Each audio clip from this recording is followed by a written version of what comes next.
The morning sun cast long shadows across the marble floors of Aldermere Palace as Prince Alexander stood by the tall windows of his private study.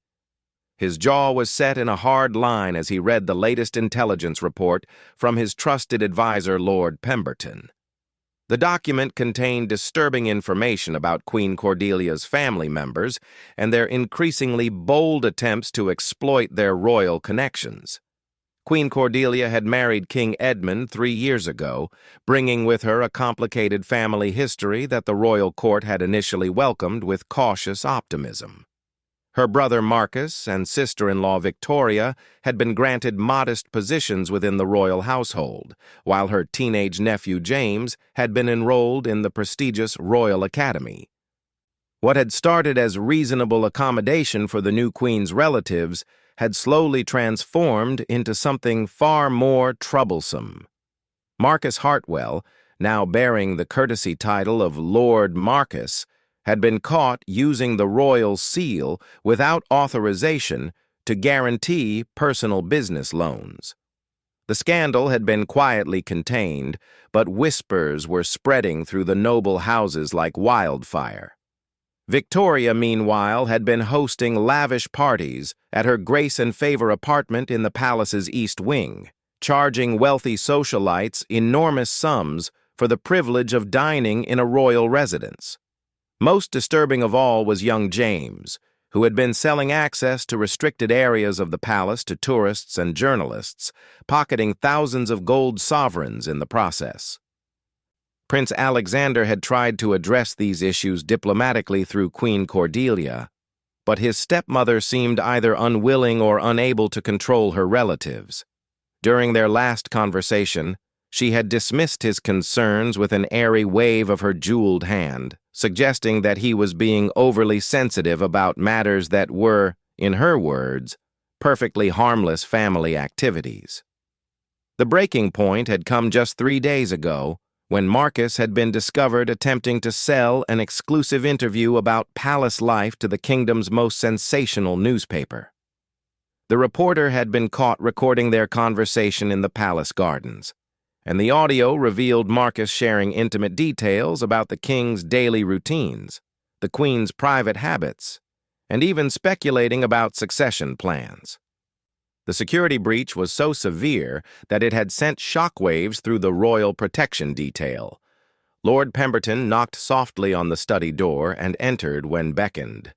The elderly advisor's usually composed expression showed clear signs of strain as he approached the prince's desk with another folder of documents. "Your Royal Highness, I'm afraid there's more," Pemberton said quietly. "Our investigation into Lord Marcus's financial activities has revealed something quite serious. He's been using his position to arrange meetings between foreign businessmen and government officials, essentially selling access to state functions. The amounts involved are substantial, and there are concerns about potential security implications." Alexander closed his eyes briefly, feeling the weight of responsibility settling heavily on his shoulders. As heir to the throne, he had always known that difficult decisions would be part of his future role, but he had never imagined having to take action against his own family members so soon. "What about Victoria?" he asked, though he suspected he didn't want to hear the answer. "Lady Victoria has been even more brazen," Pemberton replied, consulting his notes. "She's been offering private tours of the royal art collection to wealthy collectors, hinting that certain pieces might become available for private sale. Yesterday, she was caught photographing several priceless artifacts with a professional camera crew. When questioned, she claimed she was creating a documentary about royal history, but our sources indicate she was actually producing promotional material for a potential auction house." The prince stood and began pacing across the ornate carpet, his mind racing through possible solutions. The traditional approach would be to have another private conversation with Queen Cordelia, perhaps involving King Edmund this time. But Alexander had grown increasingly concerned about his father's health lately. The king had been suffering from recurring chest pains and fatigue, and the royal physician had quietly advised reducing his stress levels. Adding this family crisis to his father's burdens seemed unconscionable. "And James?" Alexander asked, though he dreaded the answer. "The young man appears to have established quite an enterprise," Pemberton said with barely concealed disapproval. "He's been charging premium prices for what he calls exclusive royal experiences. Last week, he took a group of foreign tourists into the throne room during a private family dinner, interrupting the meal to pose for photographs. The security footage is quite disturbing." Alexander felt a surge of anger at the blatant disrespect shown to his family and their centuries-old traditions. The throne room was not merely a tourist attraction. It was a sacred space where kings and queens had been crowned for over 400 years.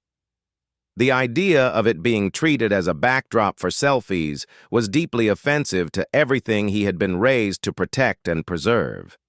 The prince walked to his desk and pulled out a leather-bound journal where he had been privately documenting these incidents over the past several months. The pattern was clear and undeniable. Queen Cordelia's relatives were systematically exploiting their royal connections for personal gain, with little regard for the potential consequences to the monarchy's reputation or security. "Sir, if I may speak freely," Lord Pemberton said carefully, "the situation has reached a point where inaction could be seen as implicit approval. The other noble families are watching closely to see how the crown responds to these breaches of protocol. Some are already questioning whether the royal family has lost control of its own household." Alexander nodded grimly. The political implications were indeed serious. The kingdom of Aldermere's constitutional monarchy relied heavily on public respect and confidence. If the royal family appeared unable to maintain basic standards of dignity and discretion within their own circles, it could undermine the entire institution's credibility. "Schedule a meeting with my father for this evening," Alexander decided. "It's time we addressed this situation directly, whatever the personal costs might be." As Lord Pemberton bowed and left the study, Prince Alexander returned to the window overlooking the palace gardens.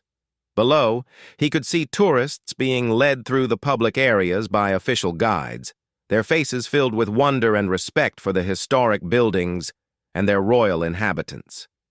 The irony was bitter. These paying visitors showed more reverence for palace protocols than some of the Queen's own family members. The prince knew that the conversation with his father would be one of the most difficult of his life, but the alternative was watching their family's reputation crumble under the weight of unbridled greed and disrespect. The time for gentle diplomatic solutions had passed. Drastic action was now the only option that could preserve the dignity and security of the crown. King Edmund sat heavily in his favorite leather armchair in the royal private apartments, his weathered hands trembling slightly as he reviewed the evidence that Prince Alexander had presented. The thick folder contained photographs, bank statements, recorded conversations, and witness testimonies that painted an undeniably damaging picture of Queen Cordelia's family's activities. The king's face grew paler with each page he turned, his breathing becoming more labored as the full scope of the situation became clear. "Father, I know this is difficult," Alexander said gently, kneeling beside the king's chair. "But we cannot allow this to continue. The security risks alone are staggering, not to mention the damage to our family's reputation." King Edmund closed the folder and looked up at his son with tired but determined eyes. Despite his recent health struggles, the monarch's voice was firm when he spoke. "You're absolutely right, my boy. I've been hoping that Cordelia could handle this family matter privately, but clearly that approach has failed. The crown must come first, always." The king's decision to support his son's concerns wasn't entirely unexpected, but Alexander still felt a wave of relief. He had feared that his father might choose to protect his wife's feelings over the institution's well-being, but the evidence was simply too overwhelming to ignore. "What do you propose we do?" King Edmund asked, though his tone suggested he already knew the answer wouldn't be pleasant. "We need to remove them from the palace immediately," Alexander replied. Lord Marcus and Lady Victoria should be stripped of their courtesy titles and banned from using any royal facilities.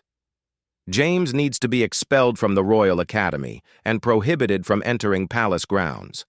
Most importantly, we need to make it clear that any future attempts to exploit their connection to the crown will result in legal action. The king nodded slowly, but his expression remained troubled. And Cordelia? She is my wife? And while I'm disappointed in her family's behavior, I won't have her humiliated publicly.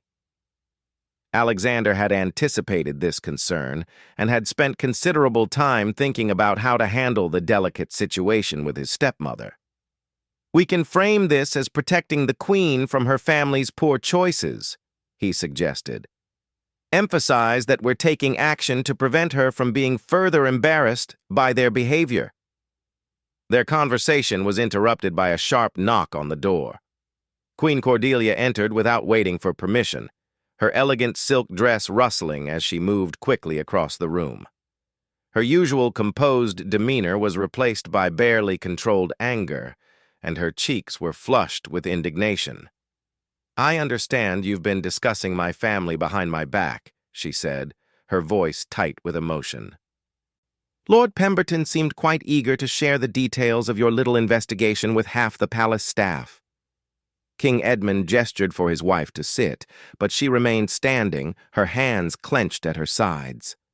Cordelia, please calm yourself. We need to discuss this rationally. Rationally? She snapped.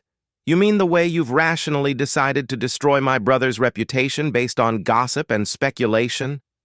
Marcus made a few minor mistakes, nothing more than what half the nobles in this kingdom do regularly. Prince Alexander stood, his own patience wearing thin. Minor mistakes? Your Majesty, your brother was selling state secrets to journalists and operating an illegal tour business inside these very walls. Your sister-in-law was essentially running a black market art dealing operation using priceless royal artifacts. These aren't minor mistakes. They're serious crimes that could have resulted in security breaches or international incidents. Queen Cordelia's eyes flashed dangerously. How dare you speak to me that way? I am your queen, and I won't be lectured by someone who spends his days looking for reasons to undermine my family's position in this court. The accusation stung Alexander because it contained a grain of truth that he had tried hard to deny, even to himself. He had never fully accepted Queen Cordelia as his father's wife, partly due to loyalty to his deceased mother's memory and partly because of their significant age difference. However, his personal feelings had not influenced his investigation into her family's activities. The evidence spoke for itself. King Edmund struggled to his feet, his face flushing with the effort. Enough, both of you. Cordelia, sit down and listen to what we have discovered. Alexander, show her the photographs from yesterday's incident. Reluctantly, Queen Cordelia took a seat as Alexander opened the folder to reveal several clear images of James leading a group of tourists into restricted areas of the palace. One particularly damaging photo showed him accepting cash payments while standing directly beneath a portrait of King Edmund's grandfather, who had died defending the kingdom during the Great War. The Queen's defiant expression faltered as she saw the evidence, but she quickly rallied. James is just a boy trying to earn some pocket money. Surely we can find a way to guide him properly rather than destroying his future with such harsh punishment. He's 17 years old, Alexander replied firmly. Old enough to understand that what he was doing was wrong, and certainly old enough to face the consequences. More importantly, his actions have compromised palace security protocols that exist to protect all of us, including you. The conversation continued for another hour, with Queen Cordelia alternately pleading, arguing, and threatening. She suggested that Alexander was motivated by jealousy over her marriage to his father, accused him of manufacturing evidence, and even threatened to take her case directly to the press. Her desperation was evident, but it only strengthened Alexander's resolve that immediate action was necessary. Finally, King Edmund raised his hand for silence. The effort seemed to exhaust him, and he sank back into his chair with a heavy sigh. "The decision is made, Cordelia. Your family members will be asked to leave the palace within 48 hours. They will retain no titles, privileges, or access to royal facilities. This is not a punishment of you, my dear, but a necessary protection of the institution we serve." Queen Cordelia stood abruptly, tears of rage and humiliation streaming down her carefully made-up face. "You'll regret this decision, Edmund. Both of you will regret treating my family like common criminals when all they did was try to make their way in a world that judges them by impossible standards." She stormed from the room, slamming the door behind her with enough force to rattle the ancient portraits hanging on the walls. Father and son sat in stunned silence for several moments, both understanding that they had crossed a point of no return in their relationship with the Queen. "She'll fight this," King Edmund said quietly. "Cordelia has never been one to accept defeat gracefully." Prince Alexander nodded grimly. He suspected that the real battle was just beginning, and that his stepmother would use every weapon at her disposal to protect her family's position. The next few days would test the royal family's unity like nothing they had faced since his mother's death 15 years earlier. The next morning brought chaos to Aldermere Palace as news of the royal family's internal crisis began to leak to the outside world. Prince Alexander woke to find his private secretary, Lady Margaret, waiting outside his chambers with an armload of newspapers and a grim expression that told him everything he needed to know before she spoke a single word. "It's bad, Your Royal Highness," she said simply, spreading the papers across his breakfast table. The headlines screamed sensational stories about palace power struggles, family feuds, and royal scandals. Someone had clearly provided the press with detailed information about the previous night's confrontation, complete with quotes that could only have come from someone present during the heated exchange. Alexander's stomach sank as he realized that Queen Cordelia had made good on her threat to take the matter public. The stories painted him as a jealous stepson, orchestrating a campaign against his father's innocent wife, while portraying her relatives as victims of a vindictive royal establishment. The carefully documented evidence of their wrongdoing was either ignored or dismissed as fabricated persecution. Lord Pemberton arrived within the hour, his usually immaculate appearance disheveled from what had clearly been a sleepless night. "Sir, we have a serious situation developing. Lord Marcus has called a press conference for this afternoon, and Lady Victoria has been giving interviews to television stations since dawn. They're claiming that the royal family has been systematically discriminating against them because of their common backgrounds." The irony wasn't lost on Alexander that the same people who had been exploiting their royal connections were now claiming to be victims of royal prejudice. However, he understood the political power of their narrative in a kingdom where many citizens harbored democratic sympathies and viewed the monarchy with increasing skepticism. "What about James?" Alexander asked, though he dreaded the answer. "The young man has been particularly damaging," Pemberton replied with evident distress. "He's released video footage he secretly recorded during family dinners and private moments in the palace. The footage shows the king appearing frail and confused, which is being used to question His Majesty's fitness to rule." Alexander felt a surge of protective anger toward his father, who was already struggling with health issues that were now being exploited for political gain. The violation of privacy was appalling, but the potential constitutional implications were even more serious. If the public began to question King Edmund's capacity to govern, it could trigger a succession crisis that would destabilize the entire kingdom. The prince made a decision that went against every diplomatic instinct he possessed. Instead of trying to manage the crisis through private negotiations or official statements, he would meet the accusations head-on with a full public disclosure of the evidence against Queen Cordelia's family members. It was a risky strategy that could backfire spectacularly, but it seemed like the only way to prevent the narrative from being completely controlled by their accusers. "Schedule a press conference for this evening," he told Pemberton. "I want every major news outlet represented, and I want complete audio-visual documentation of everything we've discovered.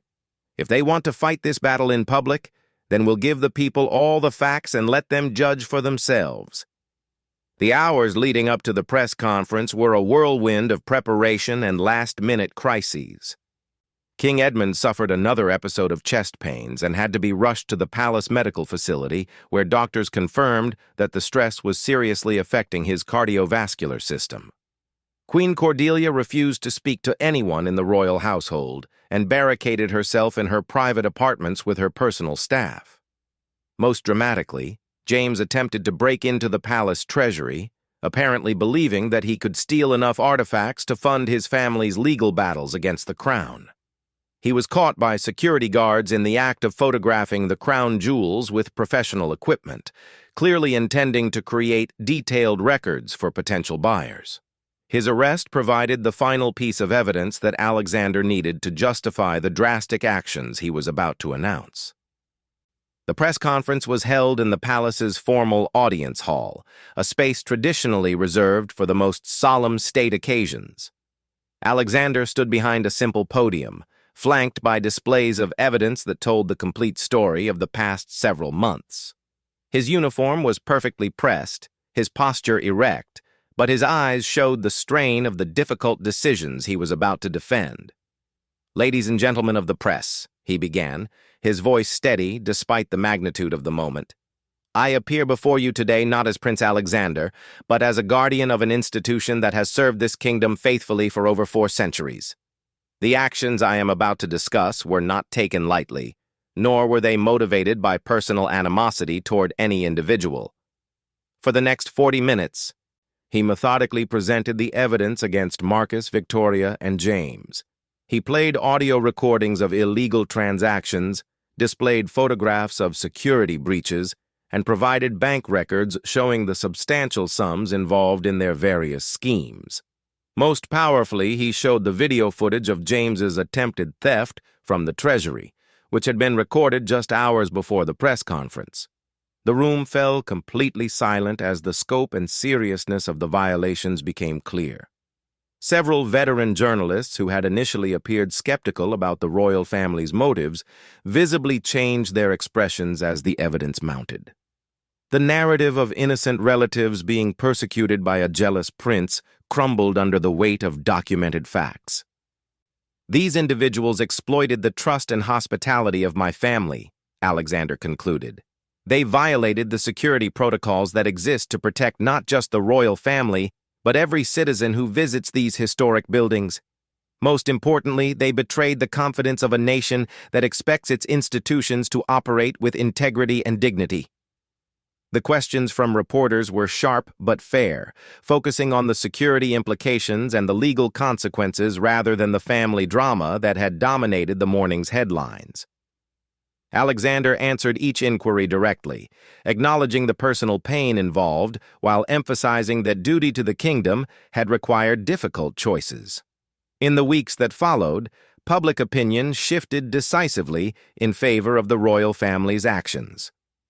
Marcus, Victoria, and James were formally charged with various crimes ranging from fraud to attempted theft, and their legal battles kept them occupied rather than allowing them to continue their public relations campaign. Queen Cordelia eventually reconciled with King Edmund, though their relationship remained strained, and she maintained minimal contact with Prince Alexander. The crisis had tested the monarchy's ability to police itself and maintain public confidence during a period of significant challenge.